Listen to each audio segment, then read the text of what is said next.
Doctor Imran, एक सवाल ये है कि अगर दो अफराद के दरमियान लड़ाई हो जाती है, खानदान में आपस में रिश्तेदारी है, ताल्लुक है या मियाँ बीवी हैं, तो वो सबके सामने पब्लिकली फिर उनके राज या उनके ऐब जो है वो सामने लेकर आ जाते हैं। तो इस बारे में आपका क्या ख्याल है? क्या ये रिश्ते की मजबूती को कमजोर करती है बात? ये सबसे पहले तो हमें ये हुक्म समझना चाहिए कि रब ताला ये फरमाते हैं कि मैं सत्तारुल उयूब हूँ, मैं तुम्हारे ऐबों पर पर्दा डालता हूँ। ए इंसान, तुम्हें चाहिए कि अपने ऐबों पर पर्दा डालो। यानी ये तो जो इंसान है उसके ऊपर ये हिदायत है कि तुम अपने ऐबों को उजागर नहीं करो, क्योंकि मैंने जब पर्दा डाला हुआ है तो तुम्हें क्या हो गया है कि तुम जाके ये अपने अपने ऐब जो है वो गिनवा रहे हो। यहाँ से तो होता है कि जब मुझे अपने ऐब बताने की इजाजत नहीं है तो ये कैसे मुमकिन है कि मुझे किसी के ऐब बताने की इजाजत हो। ये कैसे मुमकिन है कि मैं, चाहे वो मेरा दोस्त हो, चाहे वो मेरी बीवी हो, या किसी के मियाँ बीवी हो, या किसी के घर का कोई राज हो, ये कैसे हो सकता है कि मैं जाके ये राज किसी को जो है वो बता दूं। जी। की हदीस मुबारक है कि अगर दो लोग बैठे हों, उनके बीच में आप उनकी बगैर इजाजत के नहीं बैठ सकते। आप अंदाजा करें कि दो लोग बैठे हैं, बात कर रहे हैं, आप गए हैं, आप उन दोनों के बीच में नहीं बैठ सकते, बिल्कुल, उनकी इजाजत के बगैर। ये बेअदबी है, इसकी ममानियत है जी। तो आप तो दो अपने सगे रिश्तेदारों के, अपने बहन भाइयों के, अपने माँ बाप के बीच में उनकी मर्जी के बगैर नहीं बैठ सकते।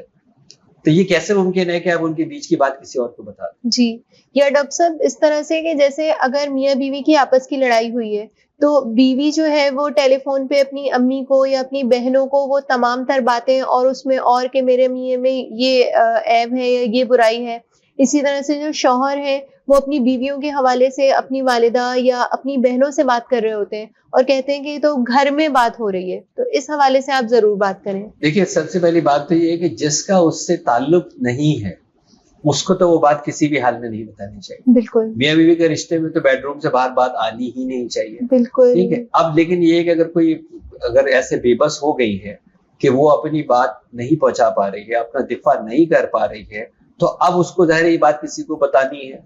ठीक है। वो बात किसको बतानी है? वो जो उसका अहल हो, वो जो उसकी मदद कर सकता हो, वो जिससे उसको राय चाहिए, वो ये बता। अगर आप ये सिर्फ गीबत और चुगली कर रही है या कर रहे हैं तो आप सख्त गुनाहगार हो रहे हैं। जी। एक मदद लेने के लिए कि जी मेरा शौहर है, नशा करके मुझे मार रहा है, बताइए मैं क्या करूं, उसको जरूर बता देना चाहिए, जरूर उसको अपने घर में बताना चाहिए। लेकिन जिसका ताल्लुक है, पब्लिक में जाकर तो ये बताने की जरूरत नहीं है। अगर आपको अपना घर उजाड़ना है तो फिर आप ये काम करें कि आप सारी जहां के वजह बताएं और आप मजाक अपना उड़वाएं, ऐसे ही है ना। तो ये तनाजुर के हिसाब से अगर आपको ये मदद चाहिए, लेकिन अगर आपको उसकी बुराइयां करनी है क्योंकि आपकी मर्जी के बगैर चीजें जो है वो नहीं चल रही और आपको रहना भी है, तो फिर तो ये घर ज़ाहिर बसेगा नहीं। और जिस तरह ये चल रहा होगा तो फिर इसमें शिकायतें होंगी। और लाजमी आप देख लीजिएगा, इस तरह का जो भी घराना होता है जहां मियाँ बीवी अपनी पर्सनल बातों को दुनिया के आगे उजागर करते हैं, उनके बच्चे सबसे पहले मुतासिर होते हैं, उनके बच्चे टारगेट होते हैं, क्योंकि उनके बच्चों को वो फोकस्ड कंबाइंड प्यार मोहब्बत तरबियत मिलती नहीं है। बिल्कुल ऐसे ही। वो भी यही वाली बातें कर रहे होते हैं। बल्कि यहाँ तो इस तरह भी मैंने देखा है कि बच्चों को भी यूज किया जाता है कि तुम जाके कान सुनो, तुम जाके जो है वो ये सुन के आओ।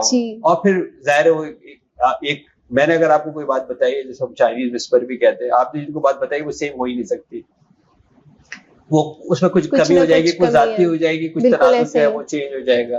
तो ये जो गीबत से इसलिए इतना जो है वो मना किया गया, चुगलखोरी से इसलिए मना किया गया क्योंकि इसके अंदर झूठ शामिल हो जाता है, इसके अंदर गुलू शामिल हो जाता है और इससे सिर्फ जो है वो घर उजड़ते हैं। तो जो अपने घर की राजों की हिफाजत करती है, वो जन्नत की बिशारत उसको नबी ने दी है। बिल्कुल। अब जब हम ये कहते हैं कि घर के अंदर उसने अमानत रखी है, हिफाजत रखी है, तो उसके अंदर घर के राज भी होते हैं। तो जब हम इज्जत और असमत की बात करते हैं कि घर की इज्जत और असमत जो बीवी जिसका ख्याल रखती है, वो जन्नत की बशारत है उसको अल्लाह के नबी की तरफ से। तो उसके अंदर ये बात भी शामिल है कि मेरे घर के जितने राज हैं वो मेरे घर के अंदर रहेंगे, घर से बाहर जो है वो नहीं जाएंगे। तो हमेशा हमें एक बात जो है हमें सोचनी चाहिए कि जब हमें किसी चीज के ऊपर जन्नत की बशारत मिल रही होती है तो उसका एक ऑपोजिट भी होता है। जब एक जजा की कोई जसारत मिल रही होती है तो उसका एक ऑपोजिट भी होता है, उधर सजा भी हो सकती है, जी इसकी डॉक्टर, खिलाफ वर्जी करने वाले को बिल्कुल। सजा भी मिल सकती है। तो ये भी हमें जी। ध्यान के अंदर रखना चाहिए कि इसकी खिलाफ वर्जी जो है बड़ी काबिल पकड़ है और इससे घर बसते नहीं है, इससे घर गुजरते हैं।